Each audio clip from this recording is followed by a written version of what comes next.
Olá! Hoje a gente vai voltar no tempo para um dos períodos, mais dramáticos da história econômica do Brasil. Entre 1985 e 1990, o país travou uma verdadeira guerra contra um inimigo implacável, a hiperinflação.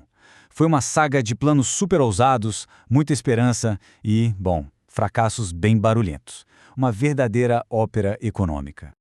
E para a gente ter uma ideia do tamanho do problema, vamos começar com este número aqui. No comecinho de 1990, a inflação anualizada no Brasil bateu a marca inacreditável de 4.800%. Dá para imaginar os preços de tudo, absolutamente tudo, subindo nessa velocidade? A vida econômica era um caos total. Essa era a grande pergunta que tirava o sono do governo brasileiro. Com a economia desmoronando, era preciso achar uma solução e tinha que ser rápido. O que a gente vai ver agora foram 3 tentativas gigantescas de estancar essa sangria. Mas para entender essa batalha, primeiro a gente precisa conhecer o inimigo. E não era uma inflação qualquer, não. O Brasil encarava um problema muito particular, quase único, chamado de inflação inercial.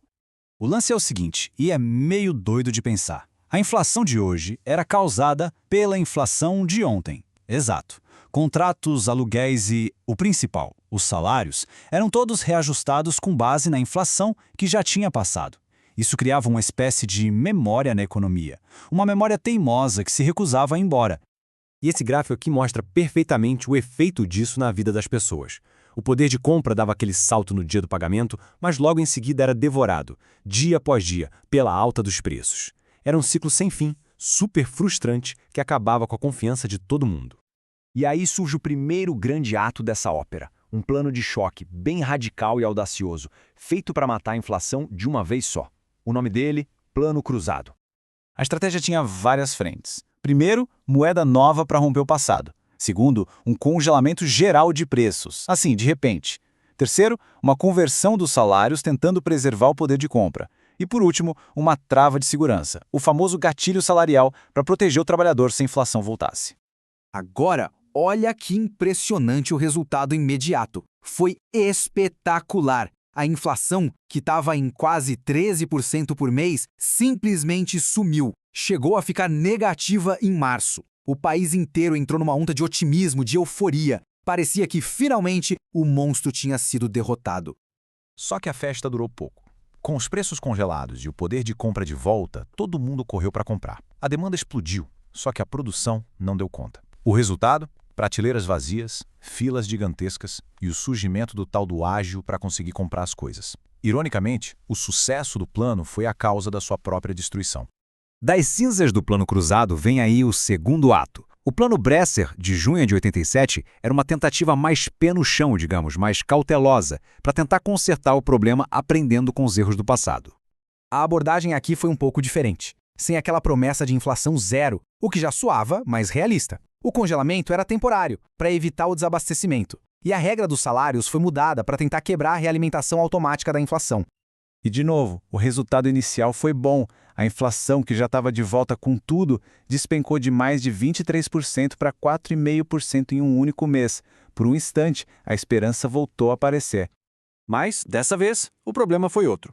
A confiança da população já estava muito abalada. Houve muita resistência, tanto política quanto social, às novas regras. Aquele pacto que precisava existir para dar certo nunca aconteceu de verdade. E aí, assim que o congelamento de 3 meses acabou, a inflação voltou a subir. E com isso, a gente entra no ato final dessa história. Com a inflação de novo fora de controle, o governo joga sua última e desesperada cartada. O Plano Verão, uma mistura de tudo que já tinha sido tentado antes. A lógica parecia ser, vamos tentar de tudo um pouco. Mais uma moeda nova para um novo começo, mais um congelamento para estancar a sangria e a promessa crucial, mas que nunca foi cumprida, de um ajuste fiscal pesado para atacar a raiz do problema. Era a última aposta. O choque foi enorme. A inflação mensal, que tinha chegado num nível surreal de 70% em janeiro, caiu para só 3,6% em fevereiro. Parecia um milagre, mas, a essa altura, ninguém mais acreditava em milagre.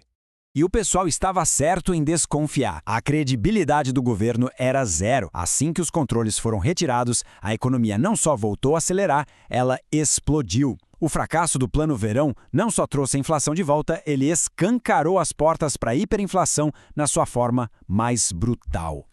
Vamos dar uma parada aqui para juntar as peças. Essa tabela é basicamente o resumo da ópera. A gente tem aí 3 planos, 3 nomes, 3 estratégias um pouquinho diferentes. Mas o roteiro foi o mesmo para todos. Primeiro, um sucesso que parecia milagre. E logo depois, um fracasso retumbante. É um padrão que se repete de um jeito quase trágico, né? E assim, a cortina se fecha sobre uma década de experimentos econômicos que deram errado. O que sobrou foi um país com economia em frangalhos e um povo completamente exausto.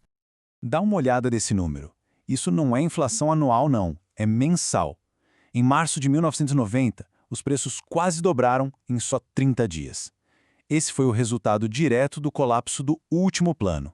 A hiperinflação não era mais uma ameaça, era a dura realidade. Essa citação do material de origem resume perfeitamente o sentimento da época.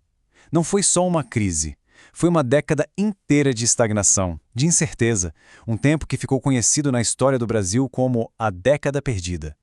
O saldo final foi devastador. O crescimento econômico parou, a poupança de uma vida inteira virou pó e a fé nas instituições econômicas do país foi para o chão. Esse período de fracassos deixou cicatrizes muito profundas e, no fim das contas, abriu caminho para uma solução ainda mais drástica que viria na década seguinte. E isso tudo deixa a gente com uma pergunta final. A história desses 3 planos não é só sobre economia, é sobre confiança. Ela mostra que sem credibilidade, sem confiança, até os planos mais bem-intencionados não têm como dar certo. A grande questão então é, o que é preciso para reconstruir essa confiança depois que ela se foi por completo?